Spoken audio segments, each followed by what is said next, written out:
I'd like to welcome up on stage Mr. Ankur Shiv Bhandari, who's the MD of Kanta Retail and also MD of Aspicon. And I request you that after his session is over, do leave us with your valuable feedback about how this session has benefited you. Thank you. You were expecting a very polished French guy left with me. So, let's see how the next 2 hours go. So, what I was told was this is a master class. So, it's definitely not a speech. And my objective is that, first of all, to understand, why you guys are here and actually have it in a more of a discussion format so that I get an opportunity to share some of my thoughts, but also to understand, if there is something specific that you are looking for, the reason why you have come here. Would that work? Yeah? So can I start off? Well, let me give a very brief introduction about myself. So, Ankur Shiv Bhandari, I've worked in a few countries, spent a big chunk of my life in Europe, been back in India for 3 years, managed the Kantar retail business. Kantar is the consultancy, FMCG focused consultancy arm of the WPP group. So I manage the Indian subcontinent business for them, and we work across mainly the areas of consumer shopper marketing, but a huge piece of our work is also on the go-to-market strategies for companies, the route-to-market, the channel strategies, etc., and a lot of work on capability. So that is what we do. That's about myself. I would actually like to start by understanding a little bit about the type of audience I have here. So, sir, where are you from, and can we get a mic here, please?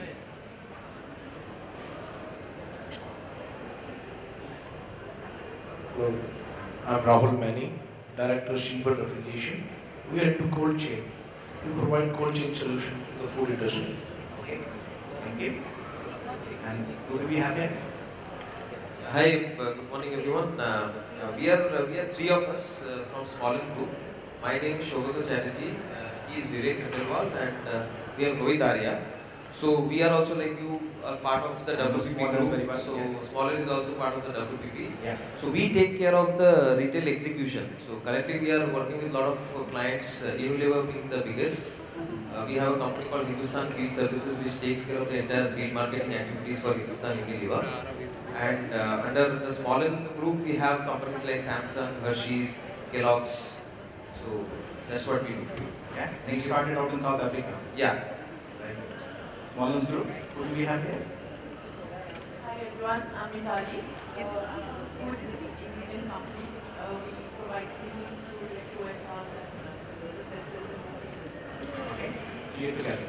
Okay. Very good. Okay. Who do we have here? Hi everyone, this is Saurabh from Prakash Spices. So we are into spices, instant items, herbal cosmetics. Okay. So I think there is a mix. Can I get a raise of hands, people who are from food manufacturing companies? Okay. People who are from execution consulting type organizations? Okay. Other agencies? Okay. So I think we have a interesting mix. So let me ask you, why are you here? What was your thought of this session? What do you think you will get out of this session?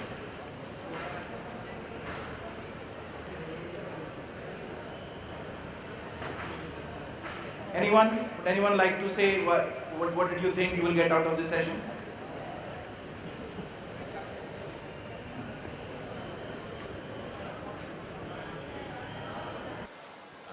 Basically, we are from Nestle, which is food company. We are in shopper marketing for supermarket channel. We are looking for what shopper solutions a food company can adopt to increase size of basket and sale at point of purchase. Okay. So what shopper solutions can help you increase the size of your business? In the modern trade format. Basically. Okay. All right. Anyone else? Okay. So what I'm going to talk about is a bit of global gyan. So, which might be interesting, might not be for some of you. And along with that, I'll share, a recent case study on a piece of work that we have done with few stakeholders, but with Big Bazaar as the pilot retailer. So I'll share a bit about that. And then, I would encourage you to just, if you have any thoughts, any questions, anything that impacts, what you do or what you would like to understand, I think that would be quite helpful. Okay? So getting started, first of all, why should we care about shopper insights?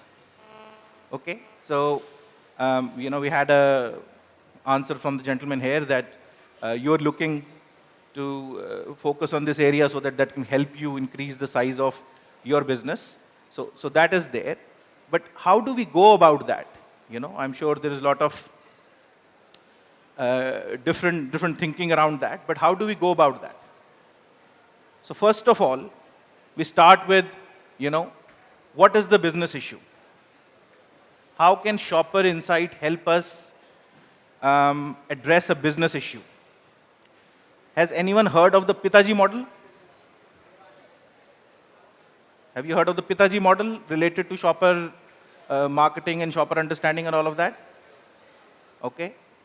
So we talk about the what, who is the shopper target, why are they shopping, and how can a company influence their purchase. So first of all, we start with the PAJI model. So what is the business opportunity? So we start with this simple formula which talks about the population of baskets that exist in the marketplace. So from a FMCG point of view, sort of how many FMCG markets exist? So my friends from Nestle here, how many baskets exist that you can potentially influence, right? So that is the starting point. What are the baskets that exist? Then it is the incidence. In how many of these baskets are the products of your company present? So that is the incidence. So there are 100 baskets. Out of those 100 baskets, in 10 of those baskets, let's say Nestle products are there. So the incidence would be 10%. Then out of those baskets, how many units of the company product are there? So that is the transaction. And then ultimately, what is the average value of that product or of the products that exist or the units that exist in that basket is what is the amount, that is the transaction value. So when we talk about shopper and the importance of influencing shopper purchase, if there is one thing you can remember out of this session, it is this PAJI model. Okay? Because this is what then drives the actions that you would take in the marketplace. Whether it is modern, it's not necessarily this is only modern trade. This is something that can apply to any retail channel that you might potentially be working on. Okay? So let us take an example. So in this example, the population of baskets is 145. So that is the number of baskets that exist. The incidence is 9%. That out of those 145 baskets, the company product is present in only 9% of those baskets. And the number of units that are present on average in that basket is 2.50, but the average value or the amount of that unit is $1.46. So what does this tell us? If you look at it in a coordinated way, it will tell you that overall the company has sold less baskets at a higher value, mainly driven by a high price per unit. So if you see on the right hand side, the price per unit was very higher. So hence that is what has happened. Okay. So this is at a very simple level. This is something that can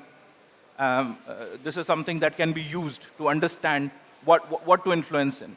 How can you potentially influence these different areas? So let us say, can you really influence the number of baskets?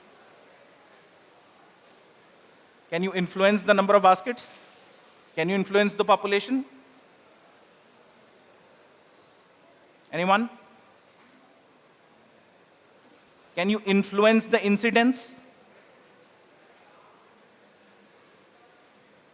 Can you, yeah? How can you influence the incidents? Can I have someone with the mic?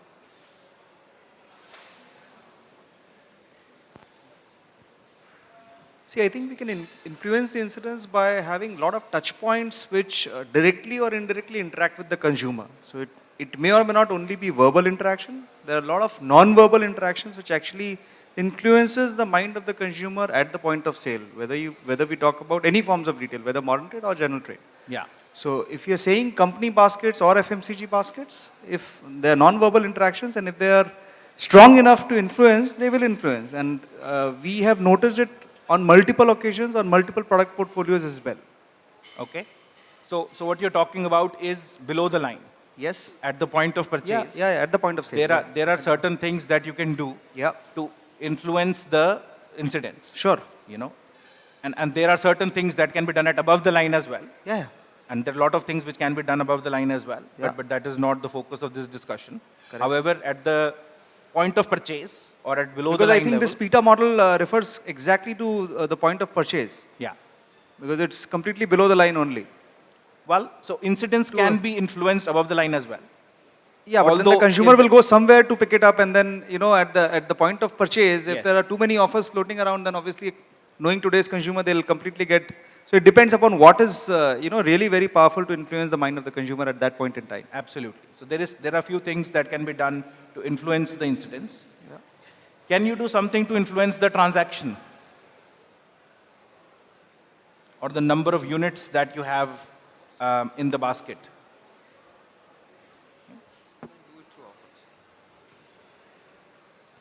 Promotions can work a lot in number of units. Okay. So you can make them stock up more. So we can Okay. use those. Anything else apart from promotions? At a company, at an organization level? New products. Yeah. So it will be all 4 P's can be used to Yeah. influence that. Okay, yeah.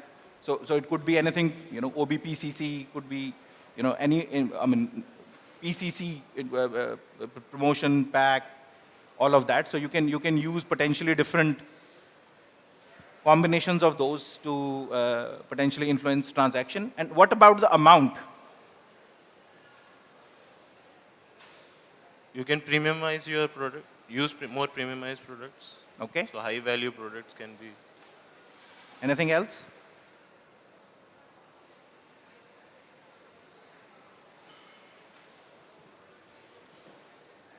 Yeah, size of the pack, okay. So I'll give you an interesting example. I used to work for Procter & Gamble in the UK a few years ago. And in the home care segment, which is the dishwash segment, there is a very big brand there called Fairy, right? Now, the normal pack size of Fairy was 500 ml, right?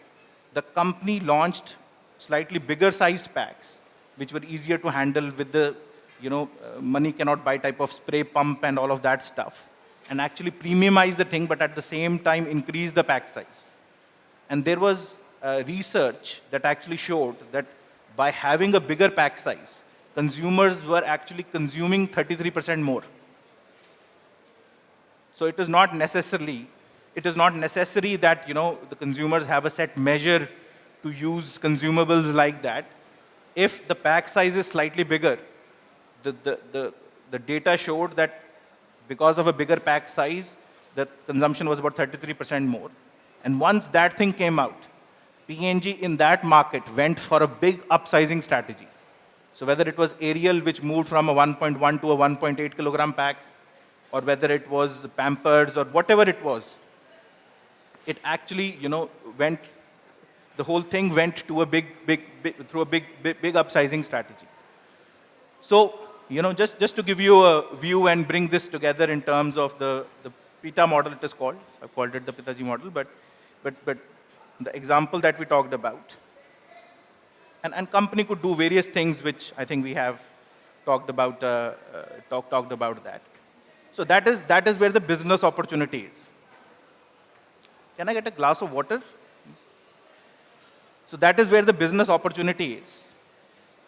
But then, to convert that business opportunity into the actual business, we start with the shopper, which is who is the shopper? Who is the shopper that we are going to target? So when we talk about shoppers, obviously there are different types of shoppers behave differently. Thank you, sir. There are different types of shoppers, who behave differently, but again, at a certain level, there are shoppers who either engage with a category that we might be dealing with, or there are shoppers who do not engage with the category. Okay? So there are category acceptors and category rejectors. When we talk about category rejectors, first of all, there has to be some effort on the part of the company to actually get them to accept the category. So there is this whole thing around category marketing and everything. So these days, on the radio, so I live in Gurgaon, so in Delhi, there is on the radio and on the TV as well, there is a lot of ad that is coming on mutual funds. Has anyone heard those? कि पहले उस चीज से नहीं घबराए, अब इससे क्यों घबरा रहे हो? So what is that? That is basically trying to get the guys getting accepted into that category. Mutual funds is a category. So there are category rejectors who have still not become comfortable with that category. So pardon me just 1 second.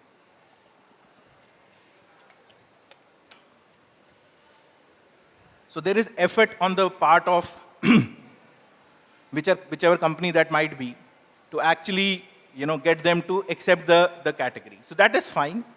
That is something that has to be done at a category acceptance level. But let's talk about category acceptors.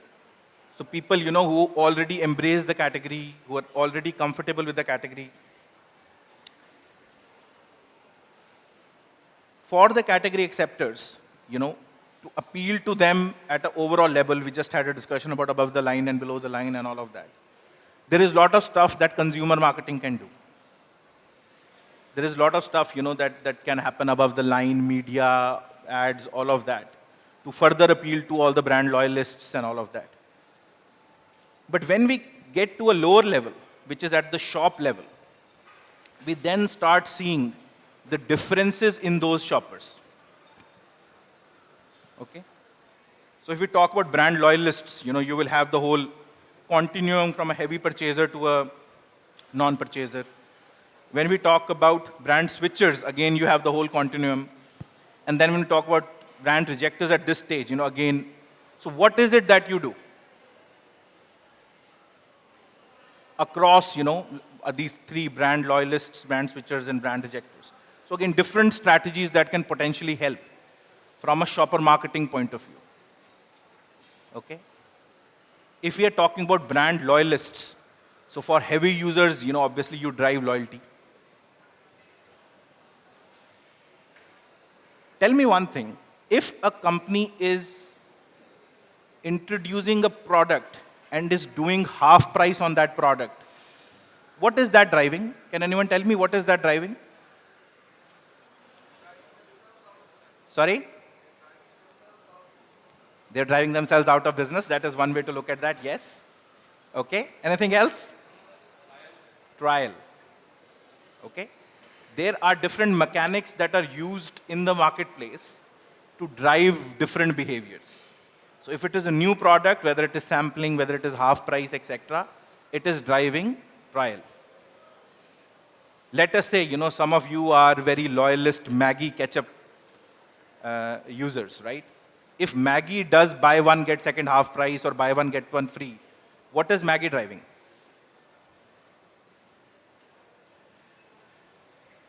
What is it driving?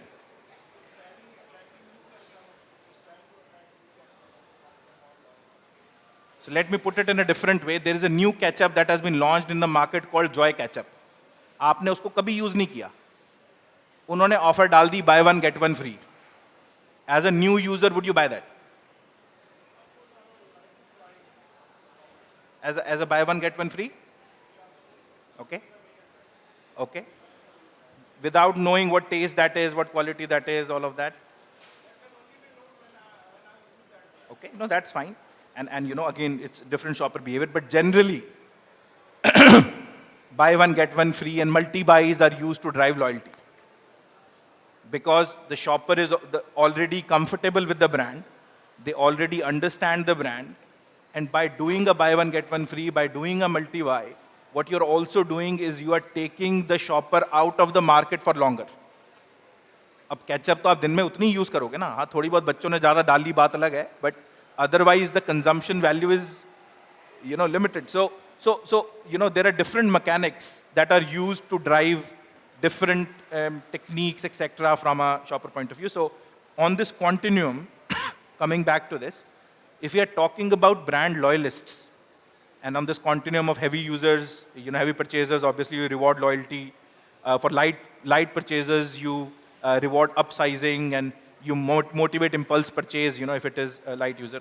In the case of brand switchers, again, you know that people are heavy users. You reward brand switching. So there are different mechanics that can be used to reward brand switching, and different companies do it different ways. In the UK, we used to have, there is big competition between Tesco, Sainsbury's as supermarkets. So we get a lot of coupons. Tesco के coupons आते हैं, Tesco Club Card coupons. And Sainsbury's के coupons आते हैं, spend and save coupons, which is based on the amount of money that you spend. So you get, certain percentage back, etc. So Tesco started accepting Sainsbury coupons, and Sainsbury started accepting Tesco coupons. Why is that? So that they can facilitate brand switching. You become comfortable. In the Indian scenario, if Big Bazaar and more have coupons and they start accepting each other's coupons, then you give a way for shoppers to actually switch. You make it easier for them. You reward switching in a way. In certain cases, even Tesco used to do that. You have a Sainsbury coupon for £5, you come to us, we'll give you £1 extra. Right? So that is something that is rewarding switching. So that is the context. And then, obviously, if it is brand rejectors, you focus on that at a brand level. Any questions, guys? Any thoughts? Okay. And there are different economies for different shoppers. I think this is simple, plainly understood. If it is from heavy purchaser to non-purchaser, from a revenue potential point of view, obviously you have a higher revenue potential if it is a heavy purchaser. In terms of cost of acquisition, people who is not closer to you or is a non-purchaser, obviously the cost of acquisition is much, much higher. And from a value point of view, again, it is higher at the first level. So we talked about what is the opportunity. We talked a little bit about the shopper, in terms of what can we do with different shoppers and some ideas on the techniques. Then we come to why are they shopping? Okay? And in the lingo, global Gyan lingo, it is called shopping occasions or shopping missions. So what is the reason for which you have gone to shop? Okay? So this is a soft drinks example. So from a soft drinks example, there are different shopping missions. So from a consumption point of view, there is a future consumption mission, which is for the future. There is an imminent, which is very soon, and there is immediate, which is just now. Then when you look at, from a mission point of view, to stock up or special occasion, in the house, you stock up a Coke 2 liters or whatever. So you have that, and there's a special occasion. From an imminent point of view, again, daily shop, just-in-time meals, you just need that, urgent item or immediate one. So this is an example. However, let me bring it closer to home. Okay? Let me bring it closer to home, and let me share with you a project that was recently done in the Indian market, focused on the juices and nectar category. So the objective was to increase the penetration of the juices and nectar category in the Indian market. So there were pilot companies involved. So from a manufacturer point of view, Dabur was there. From a strategic project sponsor point of view, Tetra Pak was there. And from a retailer involvement point of view, Big Bazaar was there. So it was a category project. It was not a brand project or anything. So it was the overview was the whole thing. So allow me to share, some of the highlights and the process and and how it went about.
So the objective of the project was to increase the penetration of the juices and nectar business in India. So penetration would be that out of all the shoppers who are going to a store, how many of them are actually buying juices? Can anyone take a guess? In India, what would that penetration be for the juices and nectar business? Any guesses? 100 लोग जाते हैं एक shop के अंदर, 100 people go to a shop. How many of them would actually be buying juices? Or going to juices? Can anyone have a guess? What, 40%? Okay. 30%? Sorry? 20%? Anyone else? 10%? Yes, but big one between 1 and 10? 5%? 4%? 5%? 2%? 2%. The penetration of the juices and nectar business in India was 2%. If you compare it to the Western world, it is up to 70% of the people who are actually going to buy, whatever in the market and actually focused on juices. Sorry? This is in any outlet, all the retail formats, everything. 2%. Sorry? Urban and semi, everything. So this is all the data that is available. Based on all the data that is available, it was only 2%. And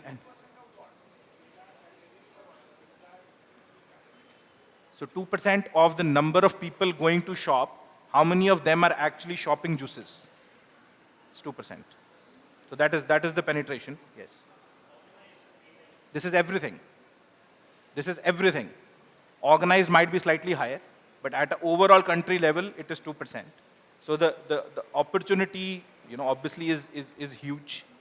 And the strategic sort of thought process that started with Tetra Pak and, other strategic partners was what can be done to increase the penetration of the juices and nectar business in India.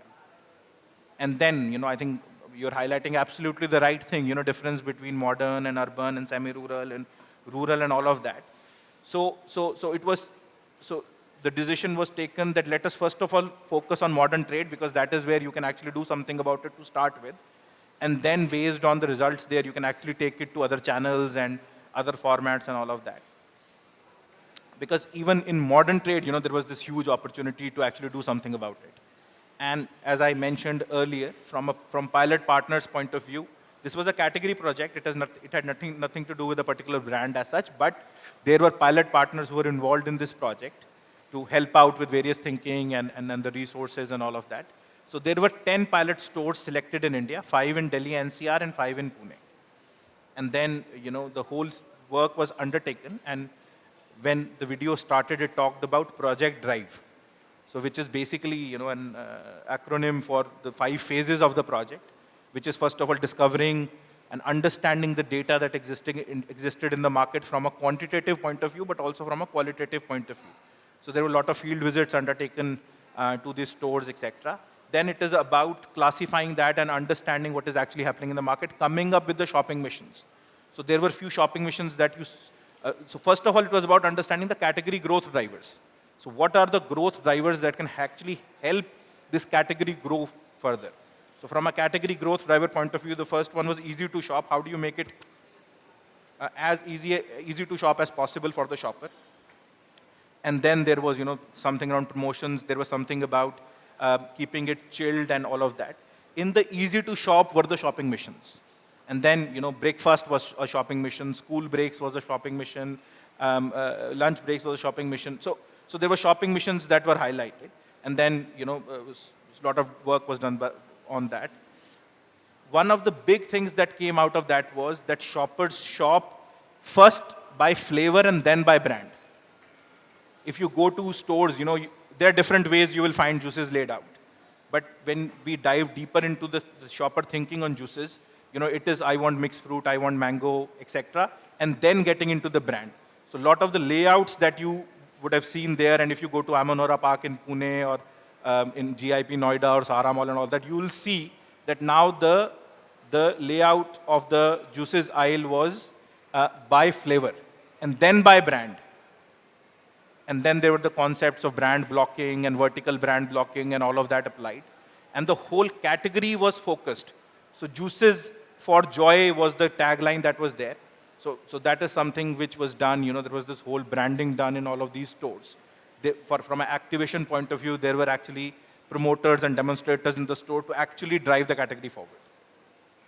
So after a pilot, I'm pleased to say that, there was 20 to 25% uplift or 20 to 25% increase in penetration in those 10 stores, which is still not huge, but it was a step forward. So that's an example of, just more closer to home of looking at, what is the thinking from a shopper point of view and how something can be done on that. Okay?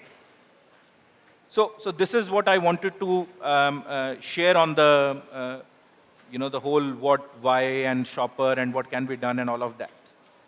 Are there any questions? Can we take a 10 to 15-minute break and we'll come back after that? Okay, so just carrying on from where we left off. So we covered, a few of these questions in the earlier session, talking about the business opportunity, the shopper, the reasons for their shopping, the missions, the occasions. So what I want to get to now is a bit more, although we've touched on that before, but to get to a bit more of how much can a company influence the shopper decisions. So there is obviously this cycle throughout the shopping, before shopping, during the shop, after shop, where the influence can potentially happen. So it is good to know, good to understand sort of where you can actually make the impact and where you should make the impact. We've talked about the PITA model and how we can sort of make the impact, at each of those individual levels. There is one particular area which I would like to focus on, which is, related to largely the T and A elements of that PITA model, which is what can be done to actually increase the number of units in a shopper basket and the amount, which is the value in the shopper basket. So my friends from Nestle talked about the different packs and portfolio and all of that. So I want to focus a little bit on that, and I will sort of take examples from the industry on that. So from a portfolio strategy point of view, what can be done which can actually influence the shopper purchase at a store level? So there is this thinking called the OBPCC, which is about the optimal brands in the appropriate packages at the right prices for each occasion in the target channel. So a simple 5-word strategy which very strongly helps to focus on the right portfolio to influence shopper purchase. So if we look at this, if we think about, let us say, BMW, so BMW has a very strong brand, and if we look at it from an international, even if from an India perspective, it is not because of different colors that they have created a brand. It is not only because of the heritage. It is they've evolved with time in terms of what the need of the market was. And if you look at the shopper of, if you look at the portfolio of BMW, they have quite an extended portfolio for different needs of that particular shopper, which is the shopper for their category. A car shopper, there would be a family need, there would be adventure need, there would be a prestige need, there would be a adventure need. So there could be a lot of different needs, and it is by understanding those different needs, you have a Z4, which is the open top, you have a X5, which is the family SUV, you have a 7 Series, which is prestige, your X1 and 3 Series, which is more on the economic side of things to ensure that person gets onto that bandwagon. So just an example from that perspective. And if you don't have a differentiated strategy like that, you are living in a situation where there is limited assortment, where there are limited price points, hence a lot of lost sale. Okay? So if we just have a single pack size and just a simple portfolio, obviously the growth is limited. While if it is differentiated, you sort of create a different story for yourself.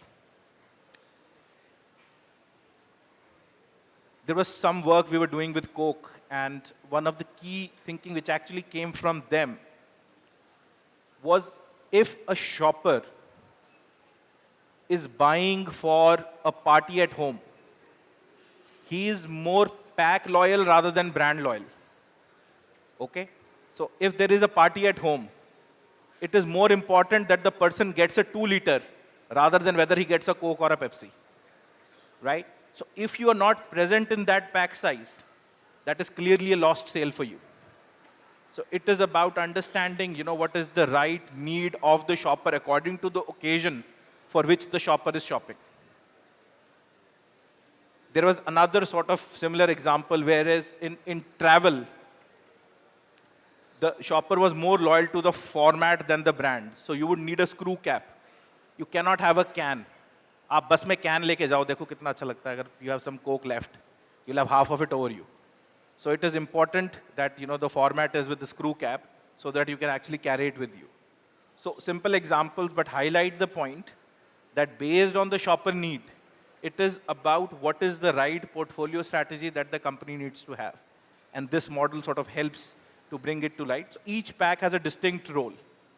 So if you think about that, what role does a different pack play? There is an entry role that a particular pack might have.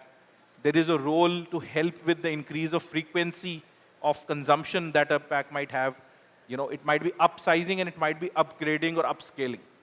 The difference is upscale is more premiumization.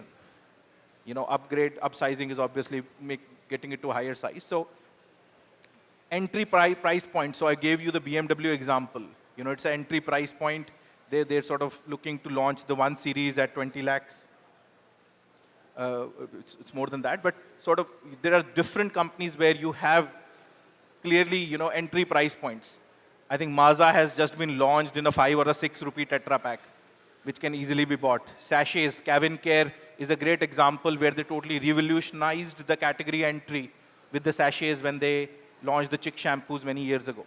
So it is about the pack size, what is the strategy related to the role that it plays. So frequency. So how do you ensure that you have a pack size which helps in the frequency? Upsizing we've talked about, upscale. Upscale, there are a lot of examples. There is a lot of premiumization. I think Nano has just talked about totally changing its strategy from economic strategy to something which is seen more upscale. So Nano Twist is something that they've launched, and they're coming up with more versions which give a sense of being premium versus the sense of being cheap. Okay? So this is an example where in the US, they added new packs to play specific role in the portfolio for Coke. So there was a PET bottle 2-liter, which was more a family size. there was a PET 1.25 liter, and then there was a PET 2.5 liter.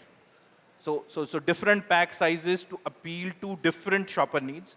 So the overall category was expanded by about 5% as a result of that.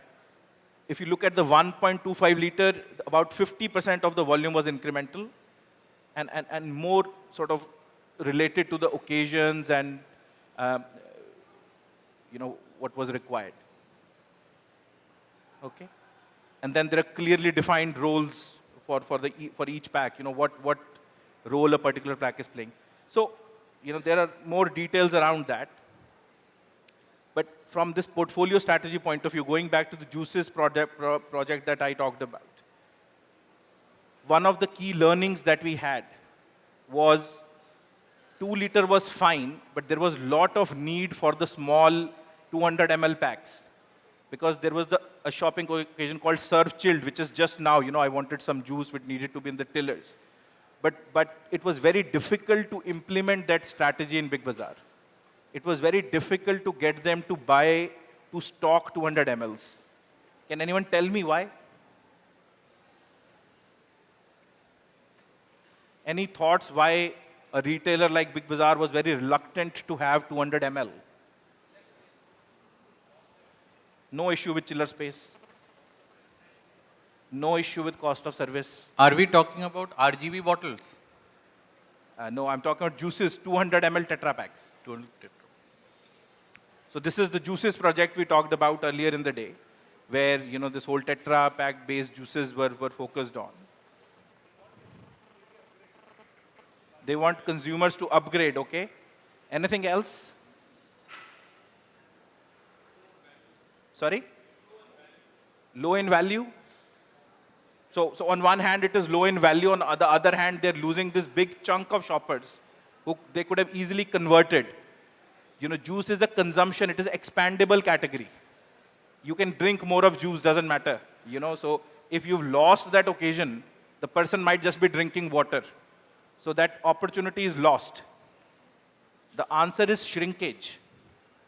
So at the real ground level, the big challenge that a lot of retailers are facing is shrinkage in their own stores. Now, it is not sure whether it is internal shrinkage or actually shrinkage from outside, but that is something which is a big issue. So, we can talk about these fancy shopper things and everything, and I'll come to, the execution challenges in a minute. But that is one of the challenge which was highlighted, which made it very difficult for us to get Big Bazaar to agree to the portfolio strategy of actually stocking 200 mls. They've fitted so many shopping occasions. From a school kids school lunches point of view, the right size was 200 ml. You cannot give a 2 liter to a kid in a school lunch pack, can you? There was the Serve Chilled, there was just-in-time consumption. There was, snacking consumption. There were so many different occasions. But because of this execution challenge, it was not possible to execute the 200 ml strategy. Yes, you had a point. Stores, Big Bazaar has got more than 200 odd stores across the country. They don't want to keep such an important category, which is 200 ml Tetra Pak. And a lot of times, these 200 ml Tetra Pak serves as trial packs for people, especially who have not entered into juices or they've not entered into certain segments of different categories of these so-called Tetra Pak portfolio. How do other retailers typically manage? Because even if shrinkage is typically a problem, it will be a problem for other retailers as well. Which means there's internally, maybe there might be a huge amount of gap in the way the internal processes are operating for this particular retailer, which may not be the case. And also the trust factor. So not really sure why such an important category will be missed by a retailer like Big Bazaar, who has got one of the largest number of stores in the hypermarket category in the country. Yeah, and that is the reality. That is the challenge that was actually faced by the project. My friends at Nestle, do you get something similar with your small packs where retailer pushes back because of shrinkage? Can we get their thoughts, please? Chocolates is a category where they don't stock anything less than 20 rupee. So Less than? Less than 20 rupee packs. Right. So that is another. Okay. So And would, just to help answer my friends at Smollen's question, do you think that is something that is across retailers you see? More towards Big Bazaar. More Big Bazaar. Yeah. And how do other retailers handle, a similar challenge for you? Other retailers still have not raised this as a big issue. It was basically more from Big Bazaar point of view. It's more an operational problem from Big Bazaar side, Right. which they have noticed in past history on more of shrinkage happening there. Yeah. Okay. Just want to put another point in perspective here. See, Yeah. we also manage a client called Hershey's, Yes. and Hershey's is the market leader in the soya milk category. They have a brand called Sofit. So we have been interacting with Big Bazaar, and in most of the Big Bazaars, our category is in the 200 ml Tetra Pak is present in Big Bazaar. So I'm not really sure whether it's really store specific, it's region specific, it's city specific, but definitely it's not national scenario. So I'm not really sure at what level is the problem really operating. With regards to the 200 ml Yes, pack, yes, it yes, was a because see, national decision. So It was a national decision because this was a sort of something that was, project was national from a rollout future perspective. So you're saying that they wanted to discontinue 200 ml Tetra Pak, or they have not been They continuing? stock absolutely minimum, and that also in packs of 6. So no individual 200 ml packs at the checkout or anything like that. Currently, as we speak? I don't know about just now, but yeah, about 6 months ago, that was the challenge, But yes. for close to 6 months to about a year, we have been sending them, and they're keeping soya milk. I'm not really sure about other real juices or any other brands of 200 ml Tetra Right, Pak. right. Yeah. No, I think that's great, if they are actually moving in their thinking on that. But for the project, that was the challenge. That less than 6 by 200 ml pack, they wouldn't stock any individual packs. Sure. Okay? So that was, an example. And just talking about this real challenge of shrinkage, this is not only here, sort of when we were working with, as Gillette with Sainsbury's in the UK, they've refused to stock when Gillette Fusion was launched because of the shrinkage issue. So the company had to actually design a strategy to handle shrinkage before they actually agreed to stock Gillette Fusion. So this is, an interesting phenomenon when we talk about shopper and shopper strategy and all of that. How do we actually execute the strategy at a store level, given all these different challenges that exist in the marketplace at an operational level? Okay? So this is, just don't want to dwell too much on that. I think we've talked about the different packages and everything. I just want to show you few videos of where this whole thinking around the shopper and, what could capturing the occasions and how it is executed in store and all of that. So I'll show a couple of videos. After that, I had some questions during the break, which I requested the gentleman to raise in this forum so that we can discuss it as a group. And if there are any questions, we'll take the questions after this. But I'll just show you a few videos just now. So this is, again, not an Indian example, but slightly long video, but talks about what was done for the pet care category in the UK. Tonight, wonderful things are about to happen. All of your wildest dreams are about to come true.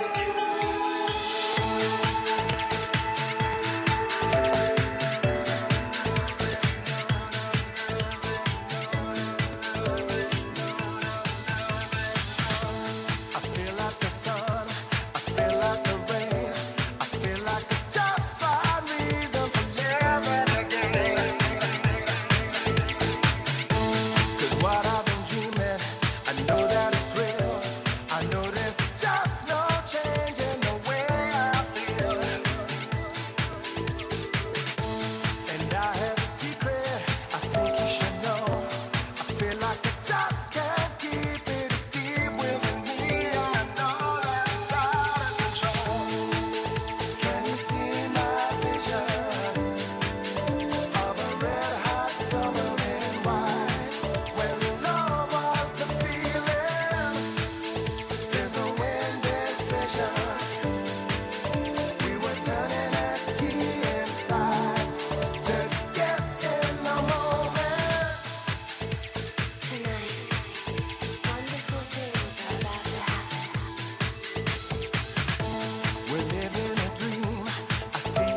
this was a pet food category project where, you know, the result was these category growth drivers.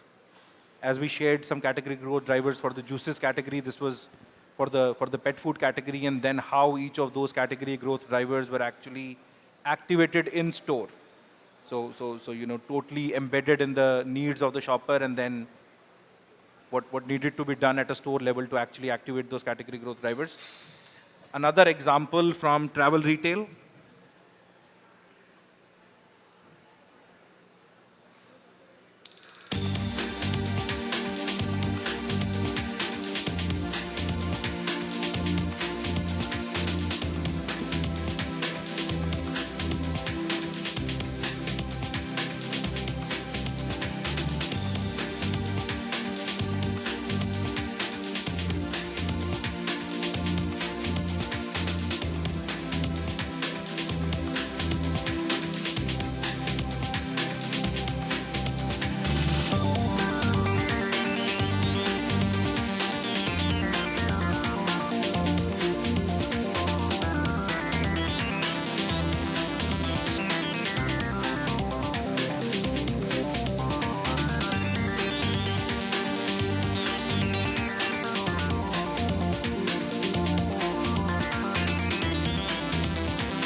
Sorry, it was a very long video.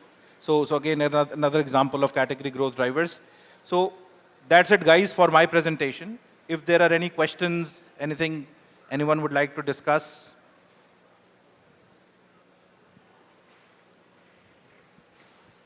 Ankur, just to follow up on our discussion on the break, one of my main questions was, how do you see the Indian consumer basket evolving?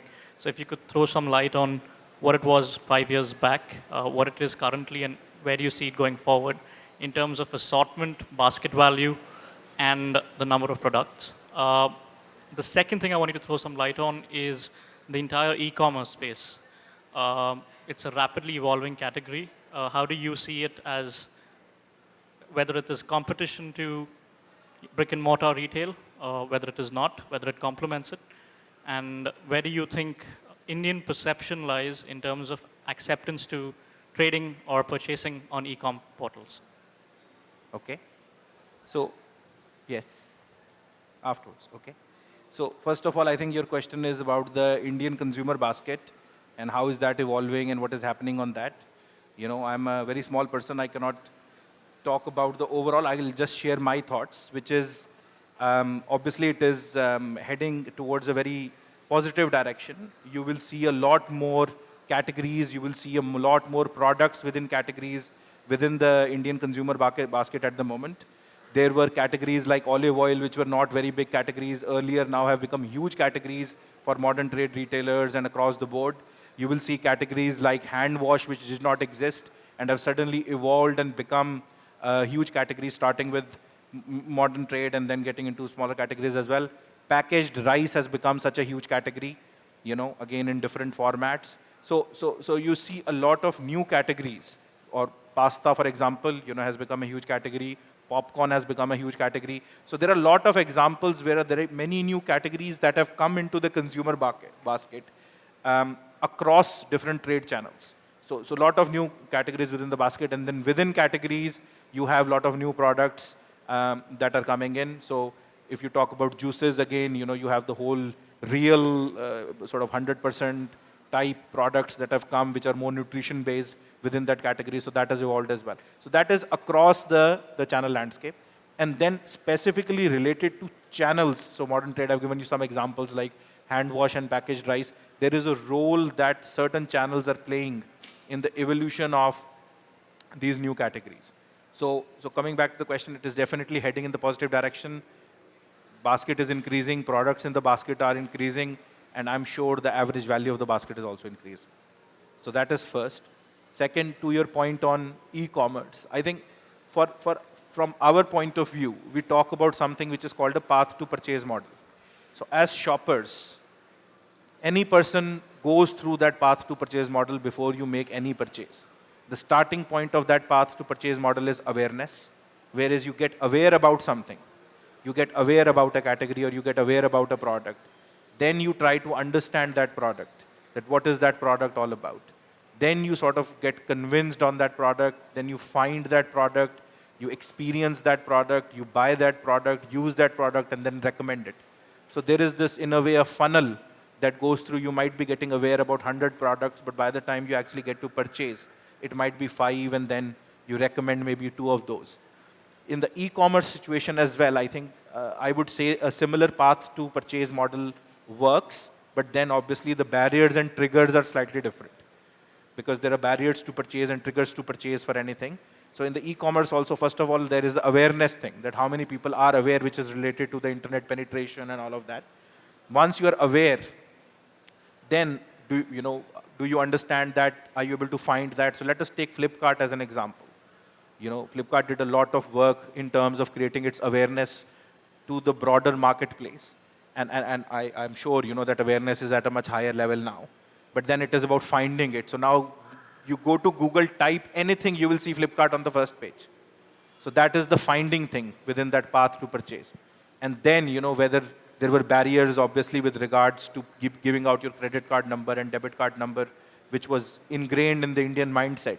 So the cash on delivery sort of focused on getting rid of that. So I think the path to purchase still applies, and the model is pretty similar. The details behind that to ensure that there are no barriers to growth is what needs to be focused on.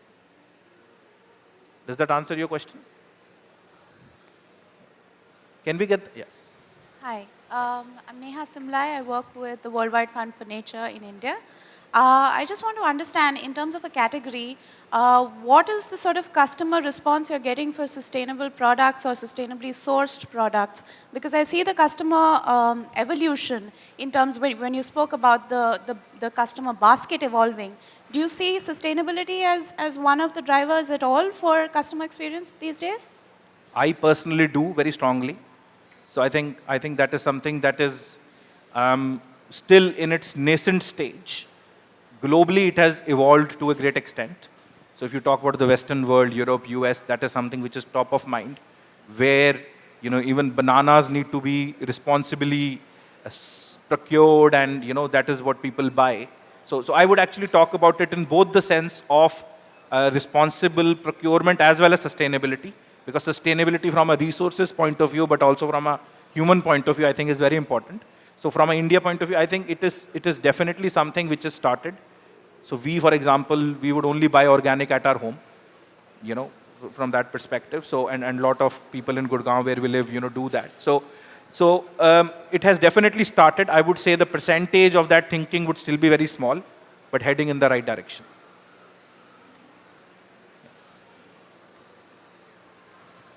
Hi, I'm Arushi, and in addition to what she just asked, I'm wondering that what is the growth for health-based products? And for example, when you mentioned organic, my first thought is that probably more people are buying into it because it's also good for their health, yes, and not just because it's sustainably produced. So can you just throw some light on that? Thank you. So I think that's a very valid point. absolutely. I think health has a very strong angle to that. And again, health-based products also, definitely on their way forward. So, have you heard of innocent drinks? Anyone heard of innocent drinks? Okay. Innocent did not exist as a business, I think maybe 10, 12 years ago, something like that. But then, there was these few friends in the UK who focused on creating a drink which was nothing but yogurt and, so basically a smoothie. So they packaged the smoothie, talked about that from a health point of view. Their tagline was nothing but fruit.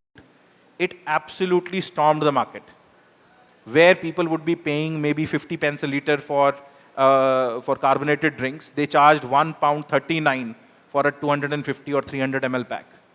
Something like that. Absolutely blew the socks away, created a multi-million pound category from absolutely nothing. Now I believe it is owned by Coke. So, so that is something which again has started to a great extent. You see Real Active, for example, Tropicana 100% from a juices point of view. There are a lot of other products which are there from a health perspective, which are making a mark in the marketplace. Olive oil, I gave the olive oil example. So the correlation to that is health. So it's definitely something that has started its journey. Potential is huge.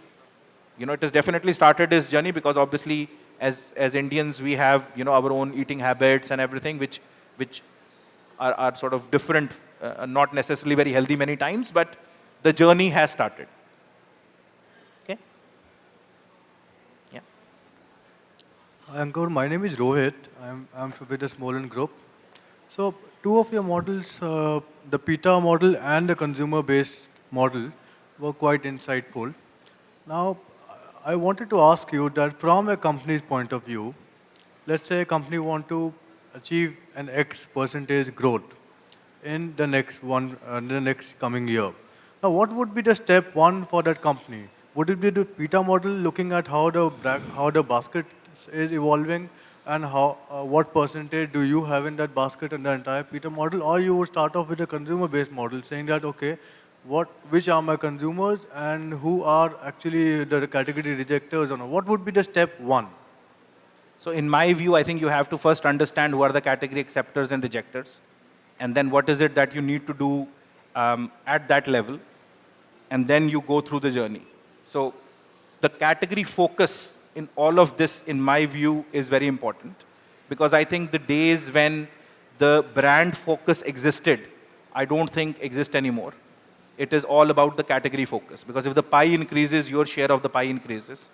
Also, we are moving to a scenario where, even if we take, yes, traditional trade is still a very big chunk of the business in India from an India point of view, but still even in that scenario, the Mr. Gupta ji or the Goyal store or Pandit ji store, etc., would be interested in what is his business making at an overall level. Hence, the category plays a very important role, and obviously at a modern trade level, that is something which is very critical anyway. So the category focus is what is important.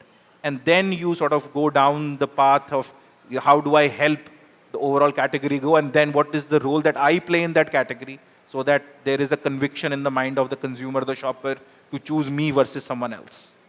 So I think that the path, in my view, needs to be like that. Okay? All right, fair enough. So if I assume that we have been able to come to a conclusion saying that it is the category which is being rejected and hence the category needs a boost, so then you have two choices left, right? Either you go for an activation which has a higher visual impact, or like in the case of your pet food, you go for an activation where there is enough consumer engagement, right? In both cases, you are trying to build onto your category. So either through a visual impact or through an engagement. So could you give us an example where you would decide on one of these? So I think you're right that something needs to be done on those 2 points as well. But I think that is what is at a shop level. From a category point of view, if we are talking about category rejectors, there is work that needs to be done before the shop level as well to get someone to accept the category. So that is where above the line and the whole consumer thing also plays a big role. Because there are certain situations where, as a Hindu, if I don't eat beef, I will never accept that category, whatever you might do. So that is not going to happen. At the same time, then, you move further out where you don't accept the category at the moment. For example, if because of your health, eating styles, etc., you don't accept the health category, then there is education that is done at a above the line level or at a consumer level. So you then accept the category to a certain extent and then start going down that category. So there is some work that needs to happen at that level, and then you come down to the level of activation where you then start influencing. Okay? Any other questions? Thank you, everyone. It was an absolute pleasure. Thanks a lot for your time. Thank you.